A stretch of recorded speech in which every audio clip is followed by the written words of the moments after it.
Hi friends, happy new year. இன்றைக்கி அடுத்ததாக பார்க்க போகிற ஸ்டாக் வந்து எஸ்ஜேவிஎன்.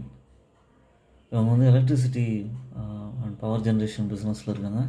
கரண்ட் ப்ரைஸ் வந்து 111 ரூபா. ஸ்டாக்கோட பி வந்து 47 இருக்குது. ரிட்டர்ன் ஆன் ஈக்விட்டி வந்து 5% இருக்குது. இது லாஸ்ட்டு 6 மந்த்ஸாக வந்து டவுன் ட்ரெண்டில் இருந்தது. இது காரணம் வந்து சேல்ஸ் அண்ட் ப்ராஃபிட் வந்து கொஞ்சம் டிப்பானது தான். இப்போ வந்து சேல்ஸ் வந்து 1000 கோடி இருக்குது. ஆப்ரேட்டிங் ப்ராஃபிட் இன்க்ரீஸ் ஆகி 800 கோடி பக்கம் இருக்குது. ஹெல்த்தி டிவிடன் பே அவுட் 65% தராங்க. இந்த மாதிரியான ஷேர்ஸ்லாம் வந்து பார்த்திங்கன்னா நல்லா இறங்கும்போது ஆட் பண்ணிகிட்டே வந்தீங்கன்னா உங்களுக்கு லாங் டேர்மில் நல்ல ரிட்டர்ன் கிடைக்கும். எனக்கு இமிடியேட்டாக ரிட்டர்ன் வேணும் அந்த மாதிரி பர்ஸ்பெக்டிவில் யோசிக்கக்கூடாது. இப்போ பிரேக் அவுட் ஆகிருக்கு. இது ஒரு நல்ல கேண்டில் பதிவாக இருக்குது.